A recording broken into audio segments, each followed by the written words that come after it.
Five-ish fangirls, I love you, and I'm one of the five-ish. In fact, I'm the biggest one of the five-ish. I am the Sixth Doctor Colin Baker, and I wish you all well. Have fun.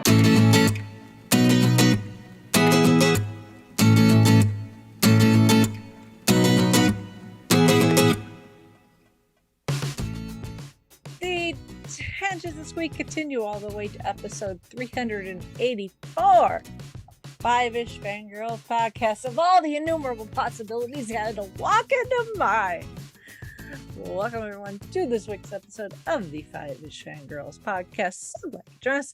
Let's start off like the virtual table and see who's joined us this week. This is Brittany in Belvedere. This is Chrissy in Salt Lake City. This is Holly from Wisconsin. And this is Rachel in Indianapolis, Indiana. Hello everyone. Hi everybody. Hello. We're gonna get our electronica on. But first, other things which we don't have any news, but we do have quite a bit of housekeeping. So Yes. we are going to take care of that. So if you missed it, because we finally got it fixed, like in the smack middle of last week's episode. Yes. We finally got good reason to cooperate. And it's now making nicey nice with Facebook. Yes. Last week I had to log in not with Facebook because I still have my email way to log in. So I was fixing on that because I'm like, well, let's just see if I can do it. And I did it. Yeah. So, but now it's back up and it's working. And good grief, I was the one who put it up. What was even the book? Yeah. Good Good question. It a big finish? I think. Yeah, I think want it to was say a big- something. Whispers of Terror or something like that. Yes, August Whispers book, of Terror. Whispers of Terror, which is Big Finish number 3. So there you go. And the poll is up. Yep. So check all that out and make sure you vote. And also make sure you get put some comments on in the post, in the discussion thread. And yeah. Yep. I mean it's one of the cheap ones. The early releases that are all like what $2.99 or something like that. So you can it's there, and it's also on Spotify for free. So it's fairly accessible. Yeah.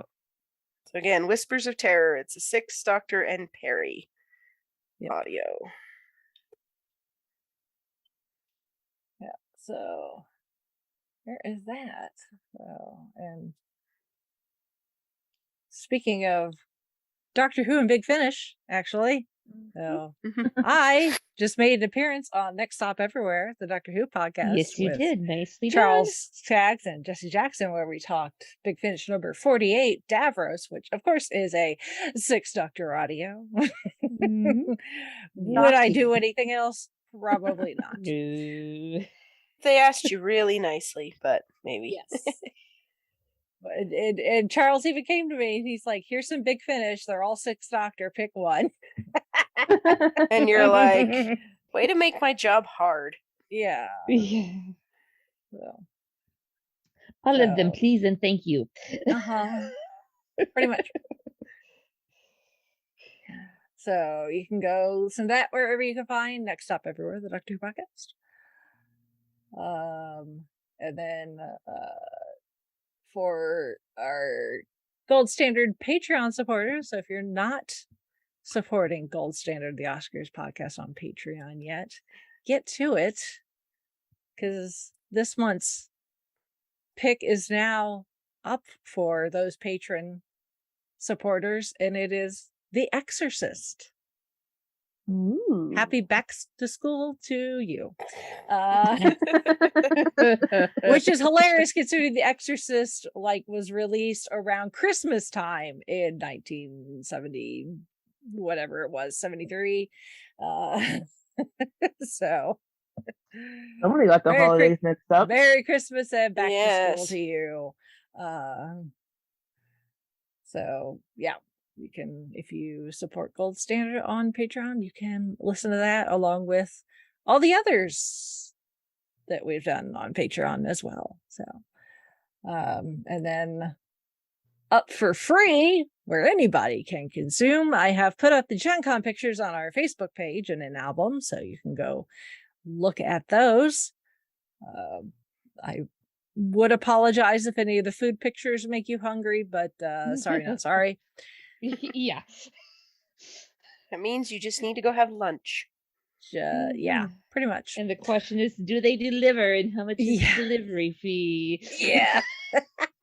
What's really funny is this past week, Chauncey and I took the day off to have a day date, and we went to the state fair, which Uh-huh. we ate Mhm. our, till we couldn't eat anymore there. But then on the way home, we happened to pass by one of the food trucks I ate at during Gen Con in traffic. I'm like, wait a minute, I know that truck. Come like, on, "Wait." come on. Hey, Hold pull on, I gotta over. make some room. We're not done yet. Yeah. Like, by the time you get my order prepared, I might just be able to make some room. That is hilarious. Yeah. Oh, so pictures are up on the Facebook, and then up on our YouTube channel. This is partially why we have a YouTube channel. Is one of the interviews I did at Gen Con is now up and available for you to listen to. My chat with Erica from Rolla Crit. We talk dogs and drinking games and other things. And then I have also put up my quote unquote haul from Gen Con as well, so you can see all the stuff I got and be exceedingly jealous. Mm-hmm. But it is cool, so go check that out. And I've got links to pretty much all the vendors that I got stuff from in the little description box underneath, so you can be like, I want that. There's a link for it. There you go. So there you go. So that is the housekeeping, and we don't have any feedback, which that's okay. Apparently Shalane has not jumped on the Orville bandwagon yet. I will tell you guys this though. This actually made me very proud. So so my mom, she does not get sci-fi like at all. Uh-huh. I mean, she'll watch some stuff with us. She'll watch Star Wars and things like that. My dad has to explain Back to the Future to her. It just doesn't click for her. I mean, she watches Big Bang Theory, and that's how we can explain like what some of these things are that we're into. It's like, well, it's like that thing they did in that episode of Big Bang Theory, and then she kind of gets it. Anyway, my mom and dad, well, they were catching up on the Orville because I told him what that Jared and I had watched it. We were talking about it on the podcast and all that. And so he's like, okay, and so they're getting caught up. Apparently, my mom loves the Orville.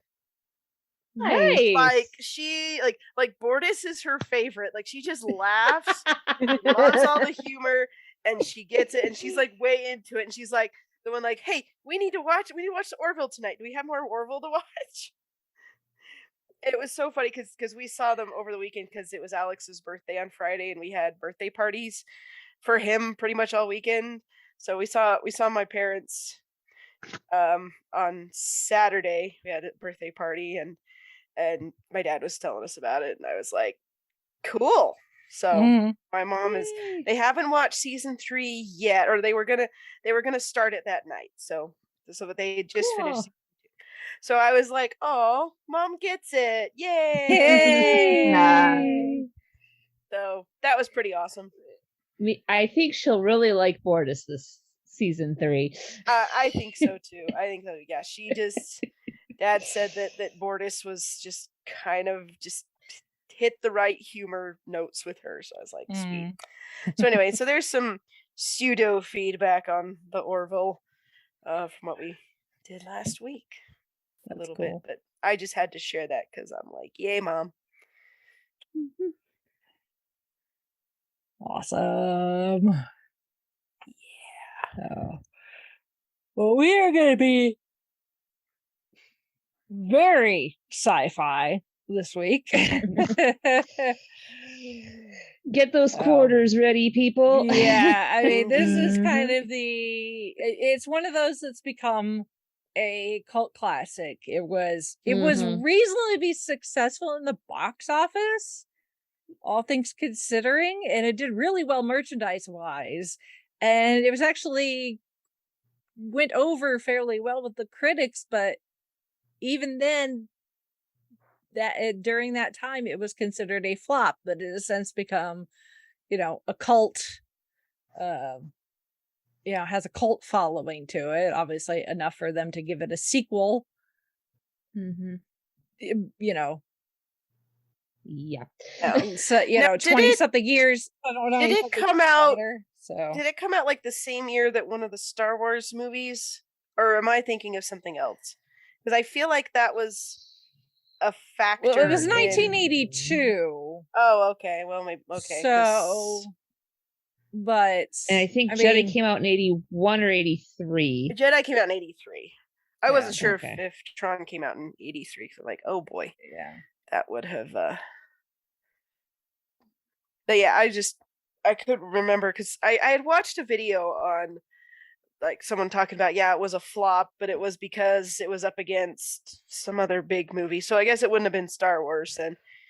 But Would have been a Trek one. Would have been like Wrath of Khan. Or it's you're. off? I think it. You know what? Now that you say that, that's probably it. The top 10 highest grossing films of 1982 were E.T., Oh, okay. E.T. Tootsie, An Officer and a Gentleman, Rocky 3, Okay. Porky's, Star Trek II, The Wrath of Khan, 48 Hours, Poltergeist, The Best Little Whorehouse in Texas, and Annie. Wowza. Okay, so it would 82 either was a pretty decent year for films. Yeah, it was either it Give would or have been take. either E.T. or Star Trek was probably one of those. I knew it was a Yeah. sci-fi one, but Yeah. yeah. So I 'Cause remember Gandhi was the best picture winner that year. Go listen to our review on Gold Standard, the Oscars podcast. Yeah. So, and really at this time, Disney was kind of hurting for film as it was, because this was obviously they were a few more years out from the Disney Renaissance and Eisner taking over and getting things like The Little Mermaid and stuff. So they were still floundering a bit. Yeah. So when Steven Lisberger, who directed and wrote the first Tron movie, he actually got the idea for the movie all the way back in the late 70s when he found himself being very addicted to playing Pong. Which I know nowadays you're like, oh, that's so old school and so like low tech. But at the time when Pong came out, staying high tech. That was state of the art. Yeah. So I took a history of gaming class and then TA'd for that class for twice. So I have a lot of useless game knowledge up in my brain. So he had the idea back in the 70s, and then he teamed up with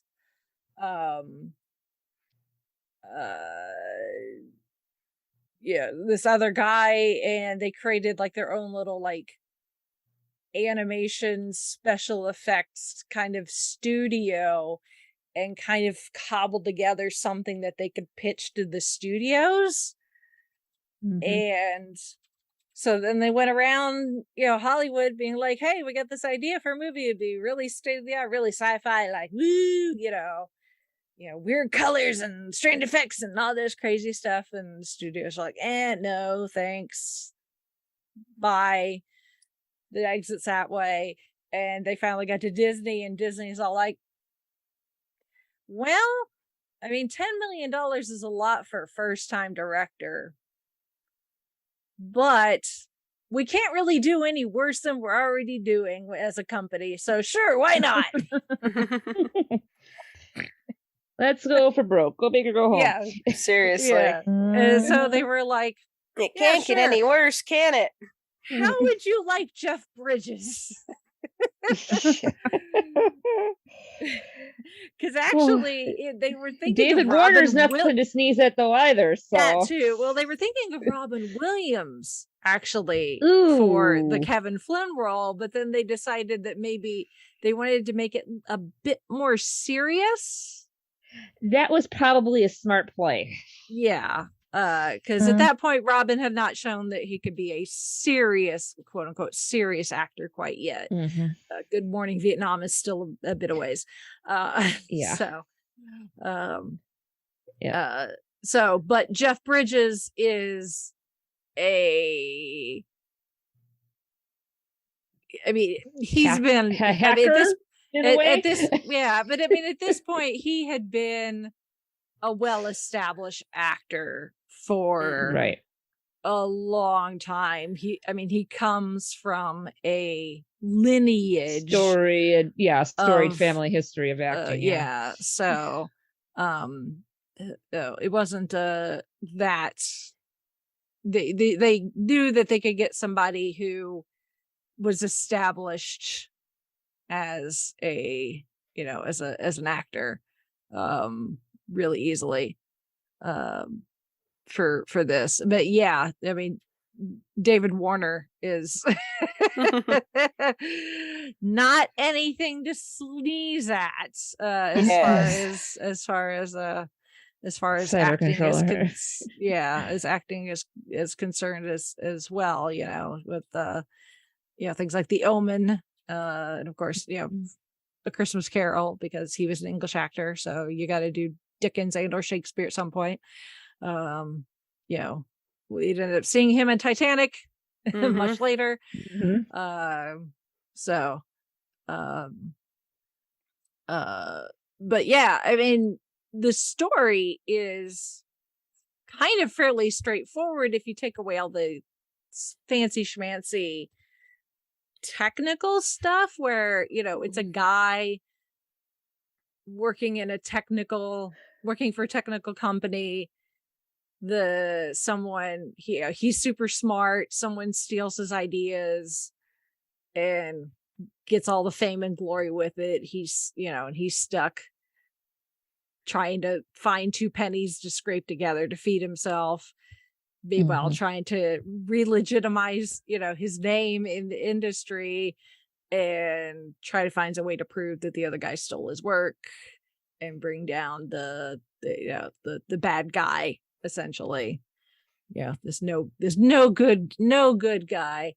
It just so happens that it happens to be video games, among other things. Like the NCOM does like all sorts of technology, which these days we don't blink an eye at. That one company will do things in what seemingly very different fields. And a quasi Skynet feel with we don't need that for security. I'm running the security.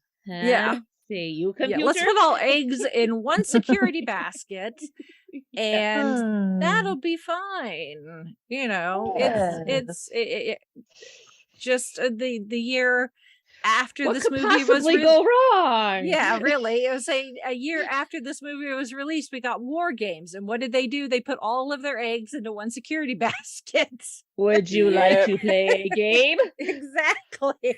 Global thermonuclear war, please. Yes. But what sets Tron apart was its visuals. Yeah, I mean, and rewatching it on Disney Plus, I mean, I'm still floored how, I mean, sure, it's all lines and angles, but I mean, it still holds up. I mean, that's still impressive for everything that was done.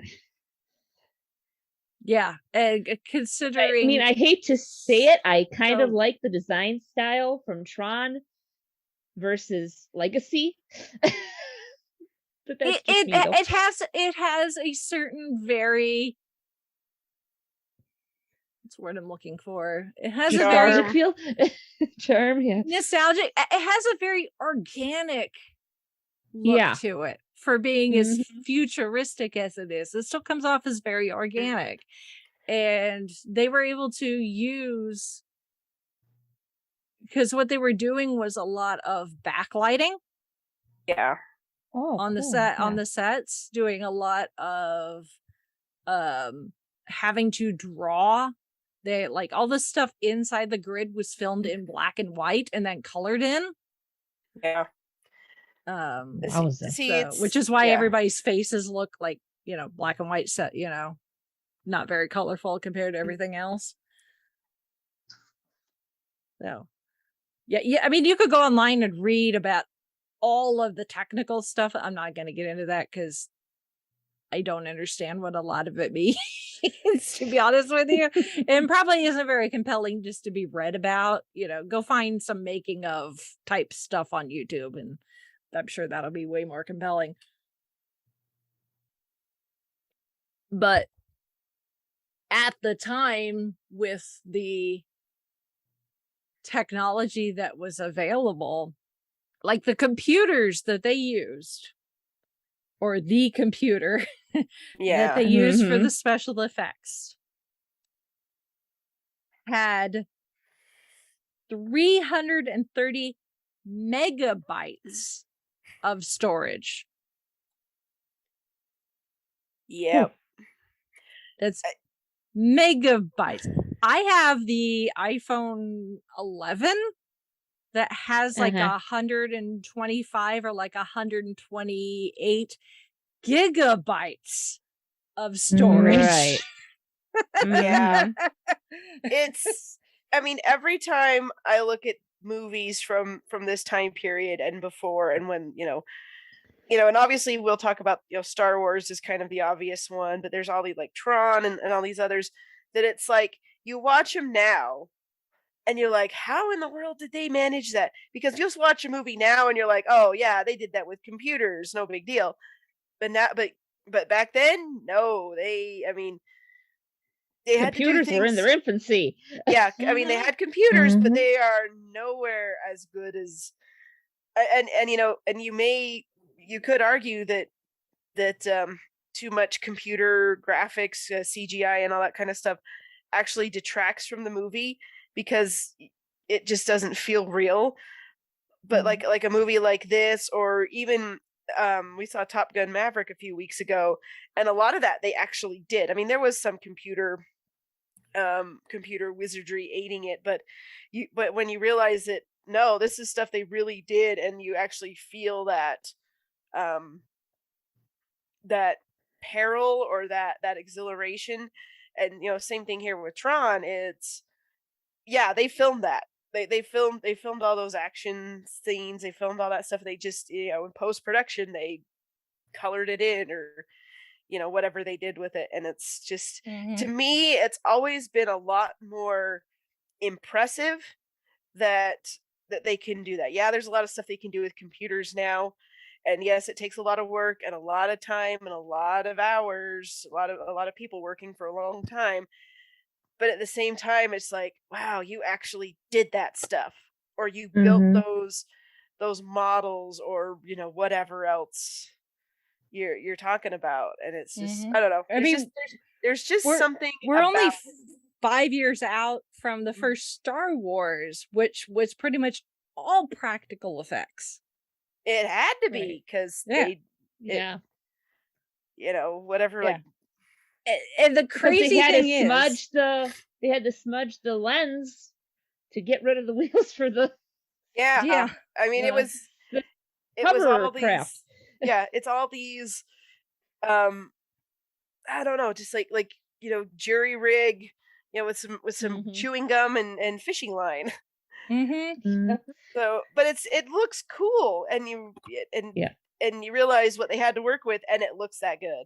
So Yeah. I am never going to look at a movie from that time period, especially a sci-fi movie, and think, oh gosh, how this looks so stupid. And like, no, no. I was the same they- way with like when I started watching Doctor Who and went back to like the the early stuff. People are like, oh, Right. I can't Yeah. watch that because it looks so ridiculous. I'm like, no, because I understand that what they were doing at the time was the best they could with like Yeah. their $5 budget. Yeah, and they're Right. and they're like, okay, we want to do this, and no one was saying, well, you can't do that because this, and this. Like, well, we're gonna try Right. anyway. Mhm. And Right. you know, And some of it's- it turned out fantastic, and other times, okay, you did Yeah. your best. yeah, some of it looks a little janky, but you know what? You did it. You tried it, and I did. Yep. you're not gonna fault anybody for that. But no, Mhm. Tron, it does. It looks really good. Mhm. And the It's- crazy it's- thing is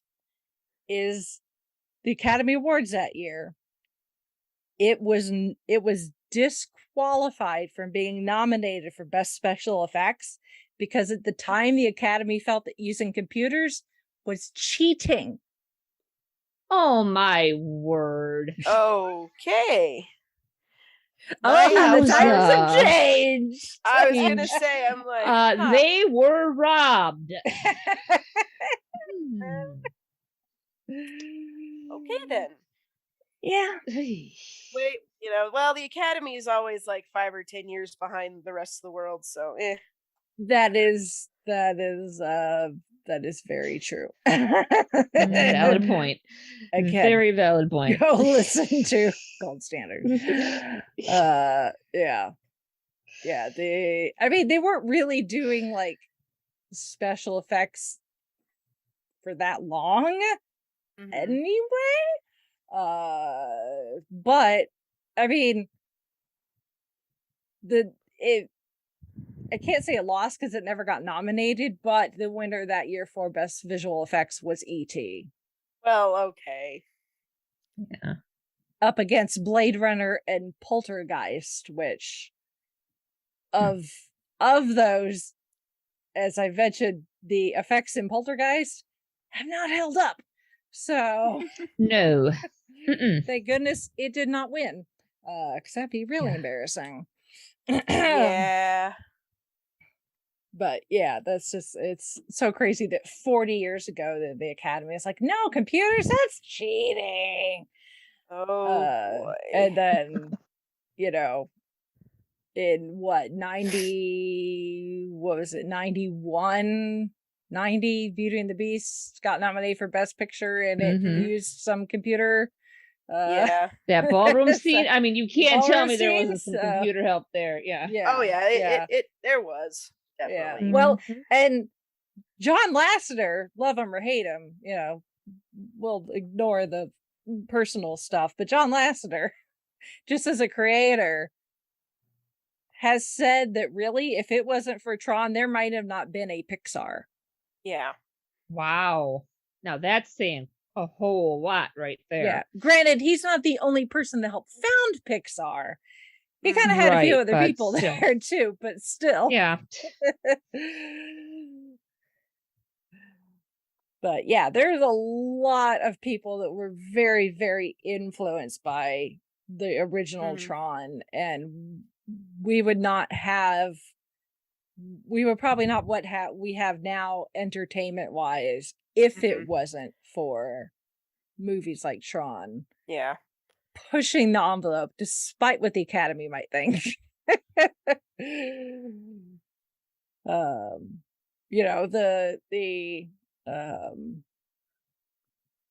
The soundtrack is fairly iconic. You can still hear the main Tron theme mixed Yep. in with the other music in Tomorrowland at the Disney parks. With all the other similarly atmospheric Disney related stuffs. Mm-hmm. Although by the time that CDs started to become a thing, they weren't able to release the soundtrack on CD right away because they didn't have the original soundtrack was on mono, or analog. It wasn't mono, but it was analog. And they didn't have the technology to convert it to digital to be able to put it on CD right away. Wow. Okay, that's hilarious. Yeah. So Technology marches on.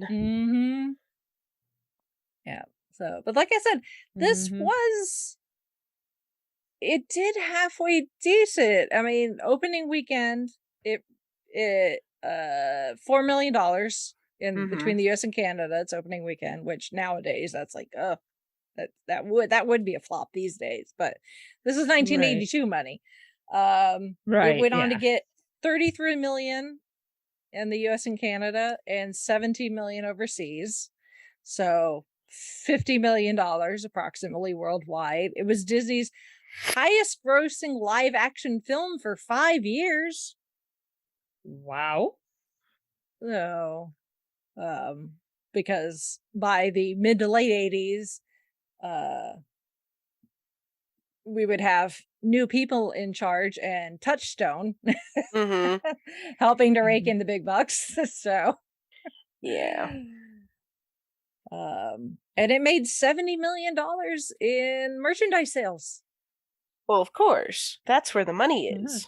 Yeah. So Mhm. despite all that, it was considered a financial flop, and they ended up writing off like $17 million as a tax write-off, which somewhere the people of Warner Brothers are like, you can do that. Which is exactly what they're doing. Yes, exactly what they're doing. Because Yeah. they in trouble. Yeah. Woohoo. But that's Talk about a neither- fire sale. Yeah, Mhm. but Boy. that's neither here nor there. But yes, they are in such financial straits. It's not even funny. Which Yep. is why they're doing what they're doing. Yeah. But Mhm. anyway, Yeah. So, and like I said, it was well received by critics too. I mean, Roger Ebert gave it 4 out of 4 stars. And coming from So- him, that takes a lot to get 4 out it of 4. does. Yeah, and Siskel gave it 4 out of 4 as well. So yeah, you can sometimes you can get one of them, but to get both of them it was like, wow, Miracle. You did something. and each Although- gave it 2 thumbs up. But yeah, but like we said, 1982 was a big year for movies, and it kind of doesn't surprise me that it got a little overshadowed by some of those other things going on, Yeah. which is a shame. But like you said, it's one that has garnered a following on home video, and then there was the sequel some years ago, and I mean, wasn't there a Tron attraction at one of the Disney parks? Or There a couple still of them? is. Oh, it yeah, still is. 'cause- Okay. Yeah, there remember if it still was is. still- Yeah, because when we got Tron Legacy in 2010, which we'll talk about, but in between that, there was a lot of video games. And I think there was even an animated Released. cartoon series too, Yeah. if memory was. serves. Yeah, but there were a remember. lot of video games. Well, naturally. Released between 1981, and then there was the crash in 83 because again ET. But then there's been Tron related additions to some of Disney's other games where they're multi IP, like the Kingdom Hearts series or Epic Mickey, the Disney Universe game, Disney Infinity, Fortnite, Battle Royale. So there's lots of Tron related other releases that they novelized the book, which fleshes out a lot of things, or they novelize the movie into a book, which fleshes out a lot of things that don't necessarily get explained in the film. But yeah, the people mover at Disneyland from 82 to 95 was kind of reskinned as part of the world of Tron, so they could project the light cycle sequence on the vehicle as it passed through a tunnel. And the in 2010, the monorail, well, Disney World was skinned on the Epcot loop, and it had the blue and yellow light cycles on either side of the monorail, so it looked like if the monorail was going at whatever its top speed is, it kind of looked like the light cycle was going along the monorail track. It got dubbed the Tron-a-rail during that time period. I have some Nice. pictures of it. Cool. So and they were having at California Adventure, they were having a special nighttime dance party called Electronica, where they were having a dance party with lights and lasers and music and projections. There were drinks and snacks and stuff, and they were playing some of the music from the soundtrack, because Daft Punk, who is now no longer a group, they've since retired, but they were heavily influenced by the first Tron movie. So when they got approached to do I don't remember if they were approached to do the music for the Tron Legacy, or if they approached that, Disney, like, we need to do the music for this movie, please let us. So they did that, and of course Daft Punk makes a cameo appearance in Tron Legacy. So, but yeah, the Electronica dance party went on until early 2012. And in Shanghai Disneyland, there is the Tron Light Cycle Power Run that's been there since 2016, where the guests sit on the roller coaster seat. Kind of looks like the light cycles, and apparently it's very, very, very cool and very unique enough that there is a version currently being worked on at the Magic Kingdom in Florida that was supposed to be open in time for the Magic Kingdom Walt Disney World's 50th anniversary last October, but as we know, the world decided other things needed to happen, so it is now supposed to open some point between now and the end of the year. So year. watch for that.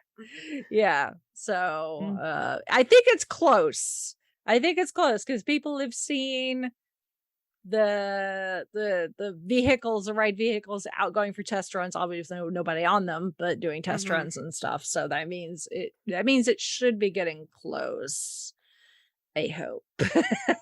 So Yes. But yeah, from what I understand, the people who have ridden it in Shanghai, it's a very, very unique experience, if anything else, because of the type of ride vehicle that you ride in.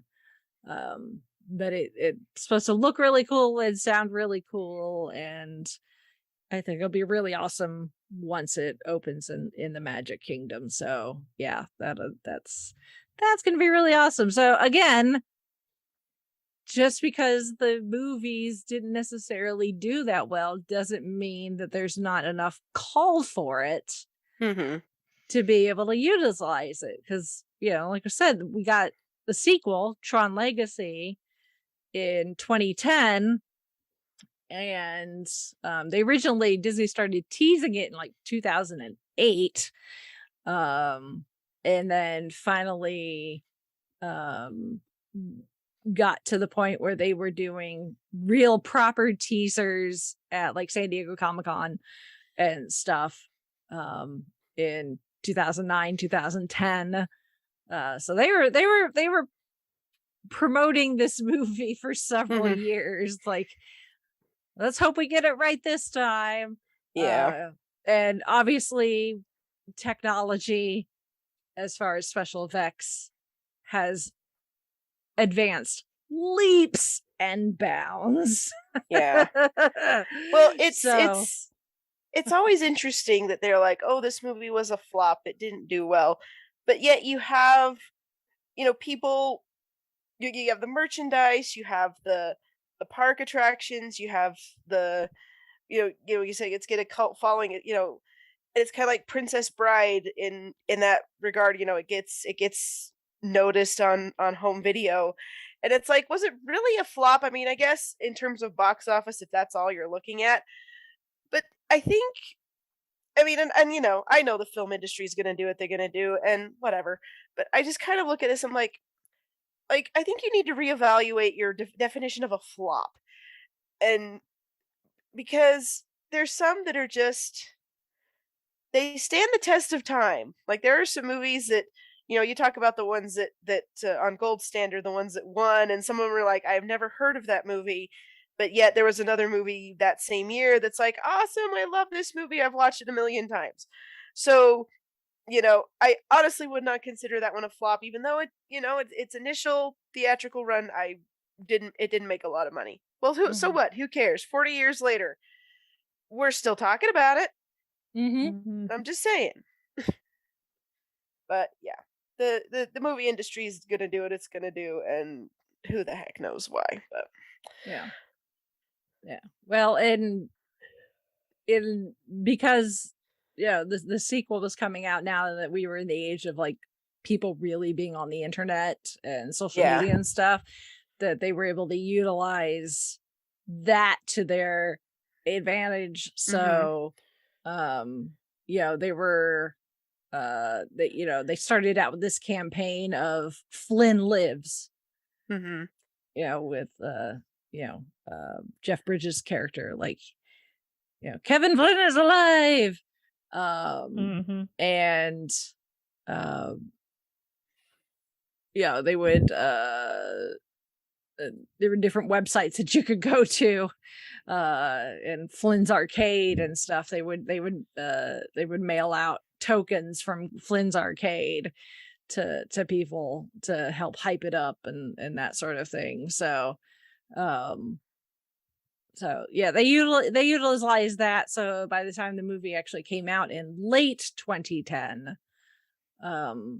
those people that had helped keep the original Tron alive, essentially, and started that cult following, I'm sure were probably like ready and raring to go oh yeah, to see what happens. I mean, obviously I wasn't even born when the first Tron was released. Like some of the cast in Tron Legacy, both Garrett Hedlund and Olivia Wilde, neither of them were alive when the first Tron was released. But I saw Tron Legacy in the movie theater, and I thought it was really cool.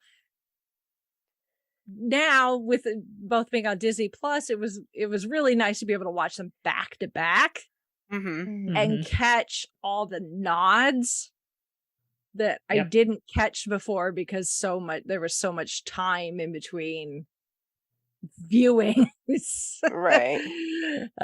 So I was this time around, I was definitely like, oh, that's a nod to that, or that's a nod to that, or that's an Easter egg for that, or hey, cool. So I remember the plot, I remember what it looked like, I remember how it ended, but the nuance and the nod to the film that had come before, especially when there's such a large time difference, because Tron Legacy starts with Kevin Flynn going missing in 1989 when his son is like 7. And then he's proceeding to be missing for the next almost 20 years. So a lot of time has passed in our world, and also in the grid too, although time does pass differently, but it's enough, because Kevin Flynn is the creator and is kind of like Neo with the Matrix. Where he's kind of one with it. he's able to keep track of how long it actually has been because he knows how old his son is when they're finally reunited. But yeah, you get Jeff Bridges back as Kevin Flynn, but also a de-aged Jeff Bridges as himself at the very beginning of the movie, and also as Clue in the grid, which if they had just did the de-aging for Clue and never showed us Jeff Bridges as young Kevin at the very beginning of the movie, I'd almost be able to forgive it because Clue is a digital construct. Mm-hmm. And therefore that weird, it doesn't quite look right. You could almost pass it uncanny off valley. You could almost hand wave the uncanny valley because it's like, well, he's not an actual human being, and therefore the likeness is not going to be exact. But because you also see that on young Kevin before he goes missing, it's a little harder. The de-aging is one of those digital effects that sometimes is done really, really well and sometimes not. And in this case, it's a bit creepy. It's a bit creepy. It's a bit uncanny valley for my taste. Yeah. Because there have been some movies where they've done either de-aging or digital reconstruction really well. Like they de-aged Michael Douglas in Ant-Man. Ant-Man. Yeah, that was fantastic. And that was pretty good. Well, then doing the young Carrie Fisher for the end Rogue One. Yeah. Yeah, so it can be done to a point. Even Mark Hamill in the the Mandalorian / Book of Boba Fett. So it can be done, but those are also products that are newer than this was. So the technology has gotten even better since 2010 as well. So. But still, it's one of those digital effects. It's like you got to be really careful in how you use this. Yeah, because there's some of that's just like, oh, yeah. It's like you'd just be much better off just slapping a bunch of makeup on somebody and being like, yeah, it's the same person. It might be believable. No, but it's still cool to see Jeff Bridges back, although Kevin in this movie, unlike the younger kind of hotshot programmer hacker Kevin in the original Tron, since he's been trapped in the grid for so long, he's kind of just resigned himself to like this is his lot in life. It has this like I have to abide. It's a little bit too much of the dude. In some instances where he's like, oh, that's just the way it is, man. Leave the dude alone. Your inner dude is showing there.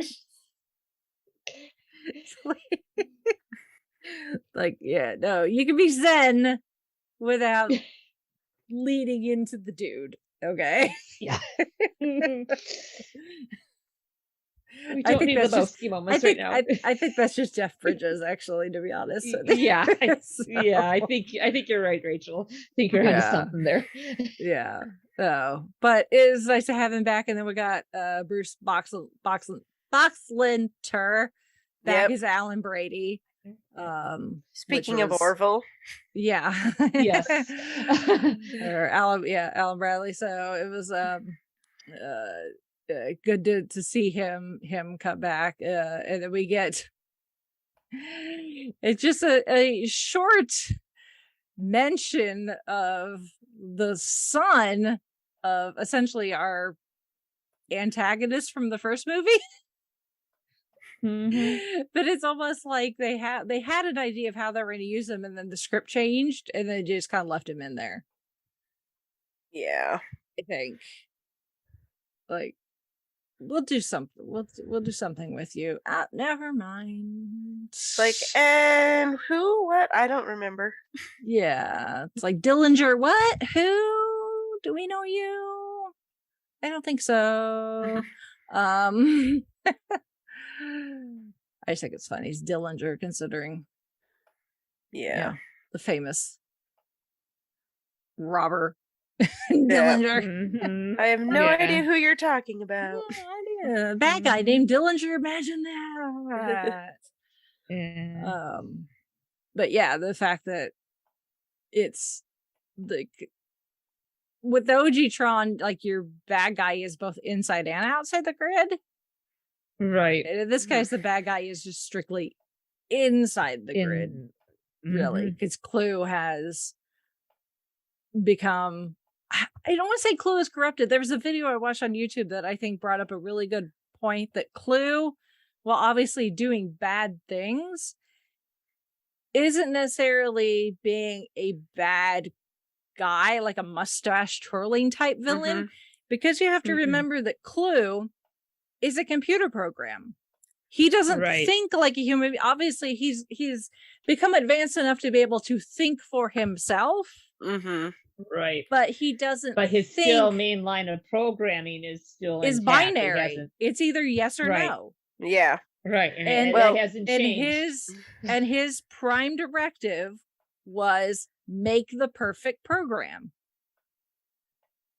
The thing is perfect can be subjective. But Yeah. as a computer program, there is no subjectivity. There is no gray area. It is either yes or no. And if it's not perfect, it needs to be eliminated. Yeah, that's the problem with getting AI to do things, is it's only as good as the person who programmed it, and Yes. then, it has to fill in the blanks, and sometimes those blanks don't get filled in very, very well. Because they're not capable of it. No. Yeah. Because the nuance is not a thing that they get. So you have to think of every possible answer and every possible thing that could go wrong, and humans just are not capable of that. No. As much as you try, it's like, nope, there's still going to be something that Yeah. you didn't think of that is going to happen. Yeah. And that's the major difference between Clue and Cora, played by Olivia Wilde, because she's not a program, but she's not a user either. She is essentially the last of this race that kind of evolved inside the grid, and she was born there. So she's not programmed, but she's not human either, which is why when she gets injured and her arm gets cut off, Flynn's just able to go in and pull out that damaged piece of code and rewrite it and regrow her arm. Right. So, but it was something I'd not really thought of until I watched that video, because to me, Clue is just like, mustache twirling bad guy. But it's like, no, he's following his programming. Right. So, And unlike Flynn's letting him do his stuff. He's not, checking in with him like, hey, what are you doing? well, yeah, I'm sure he would have if it hadn't been so dangerous. Right. Yeah. Yeah. After a while, you're like, okay, and as much as I'd like try to fix you, Right. you're You gonna could try to turn hell chop on off me my any head. moment. Yeah. Yeah, so Pretty much. I'm gonna go over here where you can't get to me until my son is stupid and takes the one vehicle that could get you across this terrain into the city. Uh-huh. So that you can I'm come back to noticing my something house. in that family tree. Planning, not the Nope. Not He's- the best stat in the whole family. Not so much. They were working on kind of a tight schedule. They only had 8 hours before the True. portal was going to True. close. Yeah. And and he had to go. He had to fight, participate in some of the games first and not die. And then get rescued and then get reunited with his dad, and then he needs to try to figure out a way to help his dad by going to the bar run by Michael Sheen. Yeah. No, This there's guy your just- can we mustache take a twirling moment? enemy there, Rachel. Can There's we your just take a mustache twirling moment bad guy. This guy just pops to up talk about everywhere. Michael Sheen in this movie? Oh He my does not have goodness. a lot of screen time, but the man chews the scenery for all it's worth. Mm-hmm. Know who Michael Oh, Sheen dear me. was when I first saw this movie. I would not have a clue who he was in 2010. I remember the character just being very weird in my mind. And then years later, once I discover who Michael Sheen is, and then suddenly I'm looking into everything he's ever done and realize that that's who he is in Tron Legacy. And I'm like, oh my God. And then rewatching it again, I'm like, oh my God, Michael Sheen, I love you so much. Please don't ever change. And he's not. 12 years later, he's exactly the same. So he's a little older. Well, and I didn't even Thumbs up. recognize it was him either. I thought he was actually Steve Valentine, who had played in NBC's Crossing Jordan, just in the facial features and the British accent. But then when I found out, no, it's him, I'm like, wow. No, that is Michael. That is essentially Michael Sheen. If you just change the color palette, that is essentially him in Twilight. The character is pretty much exactly the same. The character who he plays in Twilight, which is about the same time period. So that tells you something. Yeah. But just watching this again the entire time, and like when the fight breaks out and he's dancing with his cane and he's like, and he's using the shit little laser bolts out of the end. Oh my God. I love that man. Oh, I love Michael Sheen so much. I can't. I just can't. Oh. Yeah, he was the highlight of the He absolutely of the film. Yeah. Apparently for his performance, he channeled Mae West and David Bowie. Okay, David Bowie, that one I can most definitely see. Now, Mae West, okay, makes sense. Well, let's go into my private lounge, Yes. Let's step into my office, shall we? Yes. Step into my parlor, said the spider to the fly. Yes. Oh my goodness. So okay, and I'm sure I would think this is completely coincidental. But the fact that I don't think they ever actually say the character's name in the movie, but Clues, like little right hand sycophant dude who's all like, his name is Jarvis. Oh, you're kidding. No.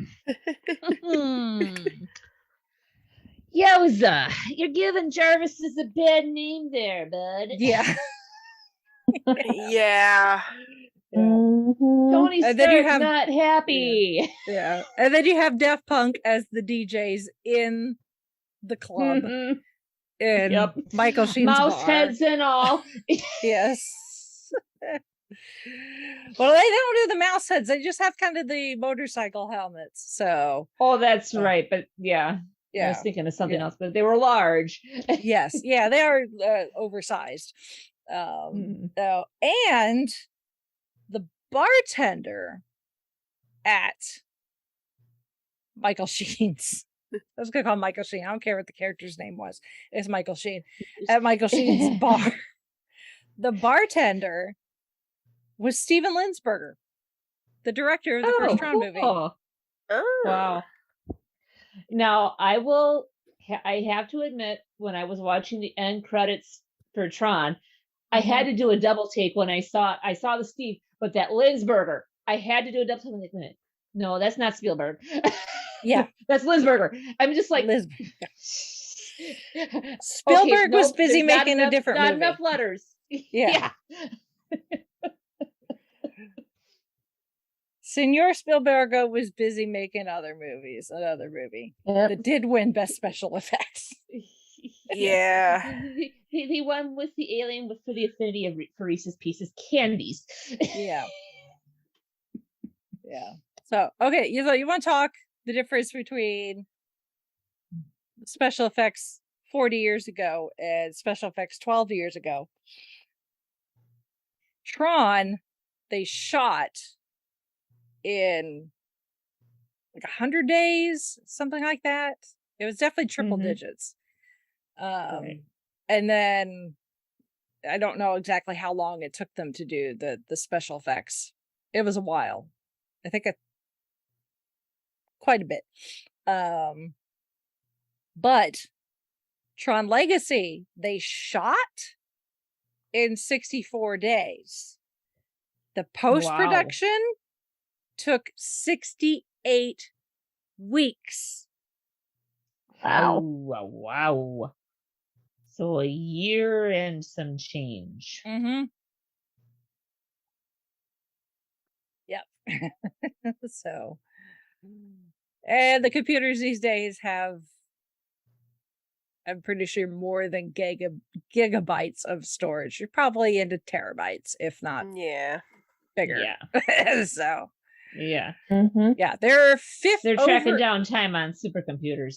Yeah, there's almost 1,600 visual effect shots in Tron Legacy. So, not surprised. Yeah. Although there are some practical stuff in there, like the outfits worn inside the grid, the glowing trim and everything was actually built into the suit. They were just light strips that ran on batteries. Unfortunately, the batteries would last for only a few minutes. So they would turn them on right before they started filming. And as soon as they stopped, the director yelled cut. They were turning them off and having to replace the batteries. Well, those suckers are bright. Yeah. Yeah. Yeah. So there's obviously there's still a lot of very computer generated special effects, but they did try to do some stuff practically as well. So and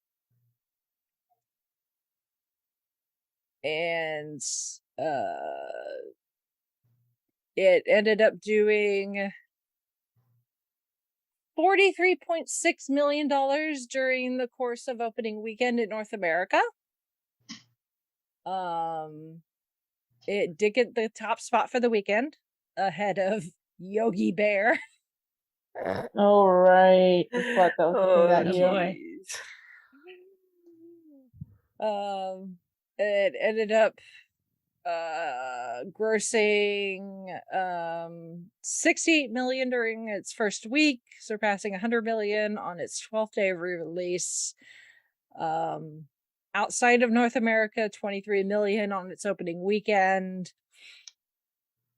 65% of foreign gross was just from Japan, Australia, Brazil, the UK, and Spain.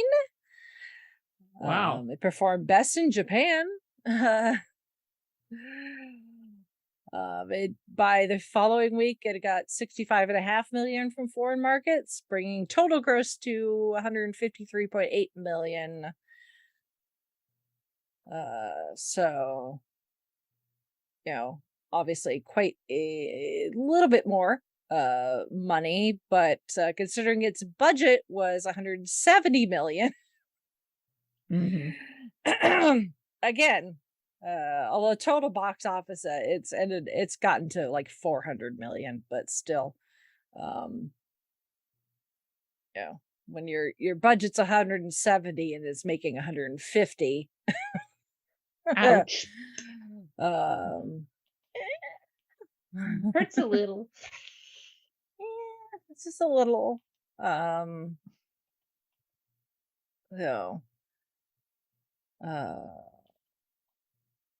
yeah, within its first couple weeks at least. By the end of its theatrical run, it broken the $400 million mark. So in North America, so but not as positively reviewed. It's got a 51% on Rotten Tomatoes. um Roger Ebert gave it 3 stars, which is a passing score. So Mhm. Yeah. For most people, it's the visuals that are Mhm. the thing that they're like, "Oh my goodness, this is so good to, to look at." But story-wise, a lot of people are like, "Eh, story-wise, it's okay." So, although Michael Sheen's portrayal caster has been particularly acclaimed by a lot of people, so Yeah. imagine that. Mhm. He is one of the highlights of the movie. Yes. Yes. Yeah. So, I kind of perked up and paid attention. Like, oh, good. We're getting to his scenes. Yay. yep. Good. Yeah, when Cora's like, "Well, there's this person named Zeus." I'm like, "Yeah, there is." I know where we're headed. Mhm. Yeah, and it didn't get nearly the accolades either, except for uh, Daft Punk won Best Original Score at the Austin Film Critics Association Awards. Oh, well. So, yeah. So at the moment, yeah, that's where we're at. I mean, there was, like Holly was saying, there was um the animated series Mm-hmm. that lasted a season, if you consider 19 episodes a full season. Tron Uprising. It was canceled after 19 episodes, so who knows how many episodes it might have actually gone if it had not been canceled. Mm-hmm. I remember starting that one. I never finished it, but I remember kind It's of supposed to enjoying be it. set between the 2 movies. Yeah. So, you have your main protagonist named Beck, who's voiced by Elijah Wood. It's got a decent voice cast because you got Elijah Wood as your lead. You've got Bruce Boxleiter back as the voice of Tron. Mm-hmm. You've got Mandy Moore Mm-hmm. as one of Beck's friends. Lance Hendrickson. Lax Wow. Henriksen. So, yeah. A lot of recognizable voice actors. John Glover. So, like Kate Mara. Oh, she's in there. So, Dalma Faison, David Arquette, Olivia Wilde comes back at one point. So yeah, but it's on Disney Plus if you want to watch it. So, and then there's supposed to be a 3rd movie that's been floating around. We'll see if it actually ever happens.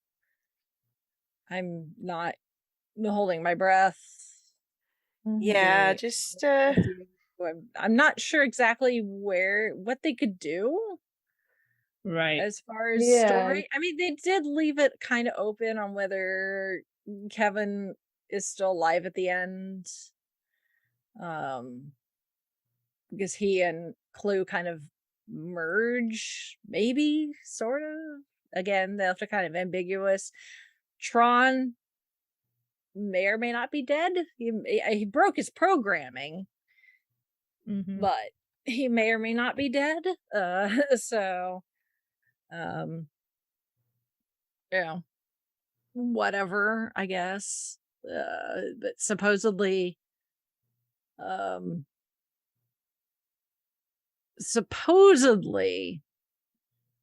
this was back in 2016, 2017. Jared Leto had supposedly signed on Oh dear. Huh.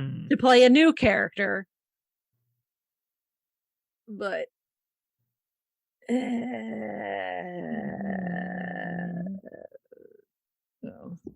I'd rather not. Yeah, To be there's some perfectly honest with things. you, and There- and Daft Punk is retired, so you'd have to find somebody else with the music.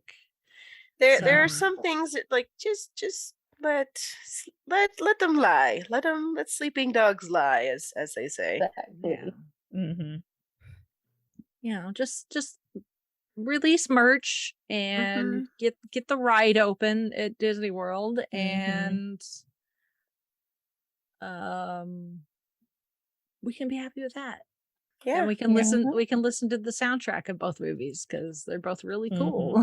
Yeah. So, And you can't go wrong with Journey. I mean, come on. Yeah. of all the songs too. And it's Like, separate hello, ways, Stranger too. Things. Yes. Right? Because it was funny when that scene was going on. I'm just like, okay, original version's going. I quick pulled out the earphones, picked up the Stranger Things version, and Yeah. kind of had that going over the scene. It works just a teeny touch better. I'm just like, it kind of has that kind of a feel. Yeah. Yeah, I'll say the The Stranger remix. Things version I think would actually fit better now.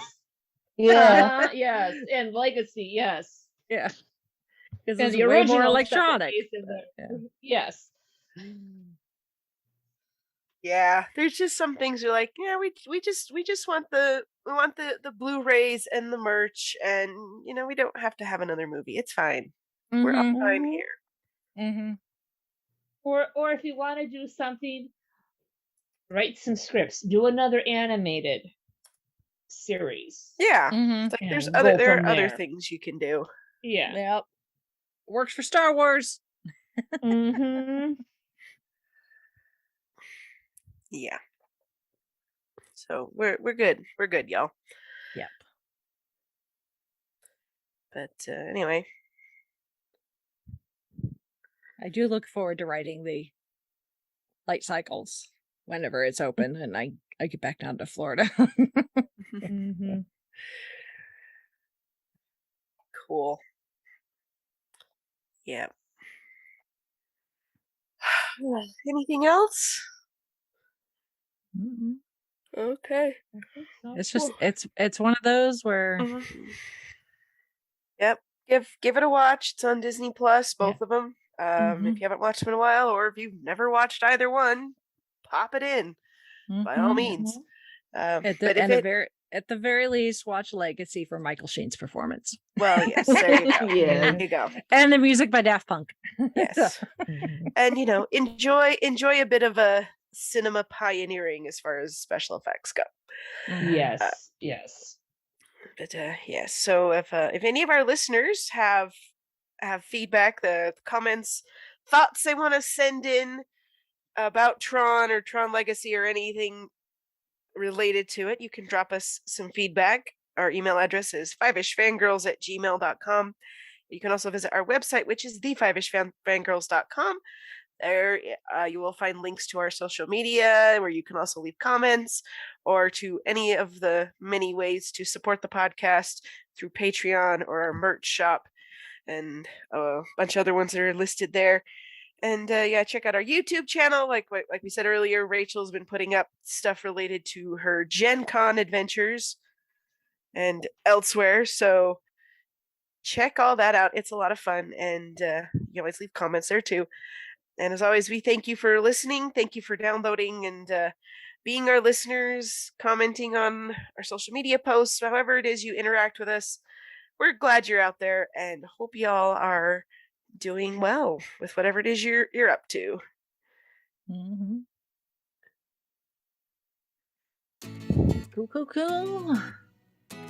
All right, so with that, we shall sign off for this week. This is Brittany and Lotus saying goodnight.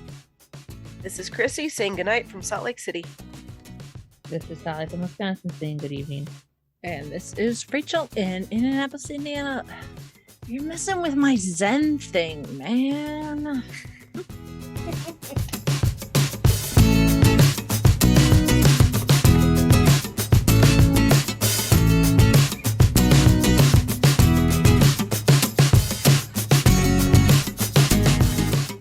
You have been listening to the Five-ish Fangirls podcast. You can find more episodes and information at the5ishfangirls.com. Any and all books, movies, games, and any other forms of media mentioned are owned and operated by the respective copyright holders. No copyright infringement is intended or implied. If you wish to support the show, the easiest way is to leave us a rating and review. More ratings and reviews will make it easier for others to find the show. If you wish to support us monetarily, you can do so at patreon.com/5ishfangirlspodcast. All money goes towards fees and equipment to keep the show going. For official Five-ish Fangirls merchandise, visit redbubble.com/people/5ishfangirls. We love hearing from our listeners and encourage feedback. You can email us at fiveishfangirls@gmail.com. You can also like and follow us on Facebook at facebook.com/5ishfangirls. Thank you so much for listening, and may the squee be with you.